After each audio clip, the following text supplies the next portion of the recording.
राधा को अपनी सास से बहुत प्यार था। मम्मी जी, आपकी साड़ी कितनी प्यारी लग रही है। काश मैं भी आपके जैसी साड़ी पहन पाती। अरे बेटा, हमारे जमाने में तो साड़ी ही चलती थी। तू क्या करेगी साड़ी पहनकर? दिन भर भागा दौड़ी करती है। साड़ी कंफर्टेबल नहीं फील कराएगी। तू तो ऐसे ही जचती है बेटा। राधा सास को लेकर घूमने जाती, सैर करती और उनसे खूब बातें किया करती थी। एक दिन, अरे राधा और माँ सुनो, अब हम लोगों को बम्बई चलना पड़ेगा। मेरी नई नौकरी वहीं लगी है। अरे वाह माँ, कितना मजा आएगा ना। अरे नहीं नहीं, मैं नहीं जाऊंगी।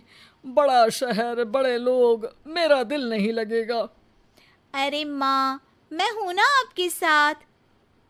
और सारा परिवार बड़े शहर में शिफ्ट हो जाता है। एक दिन, राधा, तू भी अब नौकरी में जाने लगी है। मैं तो बोर हो जाती हूँ।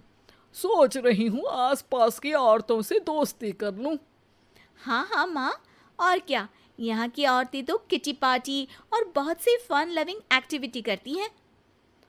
तो बेटा, दो चार फन लविंग से मुझे भी मिलवा देना।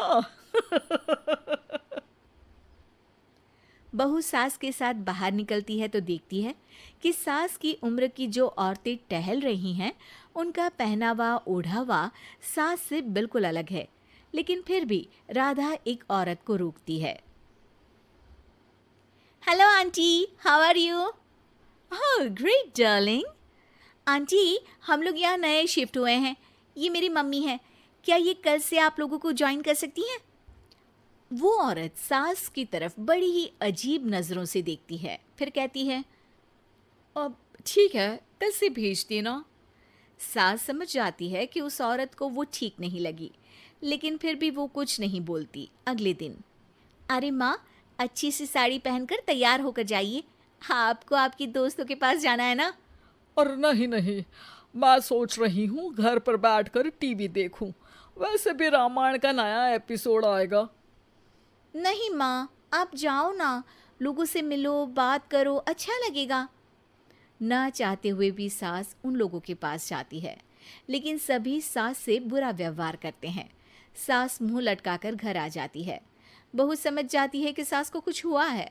वो रोज सास को पार्क में भेजती, लेकिन सास रोज मुंह लटकाकर वापस आ जाती। क्या हुआ माँ, आप बाहर जाकर खुश नहीं होती हैं? अरे बेटा, खुश तो हूँ लेकिन लेकिन क्या माँ, आपको तो लोगों से मिलना, बातें करना अच्छा लगता था। मैं देख रही हूँ कि आजकल आप बाहर से आती हैं तो परेशान सी दिखती हैं। सास कुछ नहीं कहती, अपने कमरे में चली जाती है। अगले दिन राधा चुपके से सास के पीछे पार्क में जाती है। हेलो, कैसे हैं आप लोग? एक औरत मुंह बनाकर साइड हो जाती है। सभी एक दूसरे से बात करती हैं, लेकिन राधा की सास साइड में चुपचाप अकेली बैठी रहती हैं। राधा घर आती है और सास के वापस आने का इंतजार करती है। सास मुंह लटकाकर घर आती है। अरे मम्मी जी, तब से इंतजार कर रही हूँ, जल्दी तैयार हो जाइए, मार्केट जाना है। राधा सास को लेकर बाजार जाती है और उन्हें कुछ मॉडर्न कपड़े दिलाती है। अगले दिन सास उन कपड़ों को पहनकर पार्क में जाती है। Oh my god, you are looking gorgeous. Beautiful top, कहाँ से लिया? हे, मेरे घर में कल किटी है, तुम जरूर आना। अजीब औरतें हो तुम लोग। मैं रोज आती थी तब तो तुम लोग सीधे मुंह बात भी नहीं करती थी। आज इन कपड़ों को देखकर तुम मुझे घर बुला रही हो। लेकिन सुनो, अब मुझे तुम लोगों से कोई बात नहीं करनी और ना ही दोस्ती करनी है। अरे तुम तो बुरा मान गई।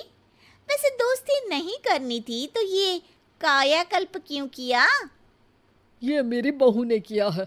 मैं यहाँ सिर्फ ये देखने के लिए आई थी कि तुमको मुझसे समस्या है या मेरे कपड़ों से। कपड़े तो बदले जा सकते हैं। अच्छा चलो, जो भी हो, अब हम लोग तुम्हें अपने साथ रखने को तैयार हैं। लेकिन अब मुझे तुम लोग नहीं पसंद। ये बोलकर राधा की सास वहां से चली जाती है। वाह माँ जी, आज तो आपका चेहरा खिला खिला सा लग रहा है। लगता है आपकी सहेलियों ने आपको अपना लिया। हाँ, वो तो अपनाना ही था। दिखावे वाली जो है वो, मेरे कपड़े बदलते ही उनका दिल बदल गया। लेकिन आज मैं उन्हें मना कर आई, अरे क्यों माँ जी? क्योंकि उन लोगों को मुझसे नहीं मेरे कपड़ों से दोस्ती करनी थी। वैसे मेरे पास तो तू है ना, मेरी प्यारी बहू, मुझे किसी की जरूरत नहीं है। अरे नहीं नहीं माँ जी, आप ऐसा क्यों सोच रही हैं? बेटा ये गलत भी तो नहीं है, जैसा देश वैसा भेष। क्यों? ठीक है ना माँ, अब जब ये हम लोगों का देश है तो क्यों ना हम यहाँ का भेष अपना ले। हाँ हाँ जरूर, मैं तो तैयार हूँ। समय के साथ खुद को बदलने में कोई बुराई नहीं है, लेकिन कहीं नकल के चक्कर में बंदर ना दिखने लगूं। खैर, बहू लग जाती है सास की कायाकल्प।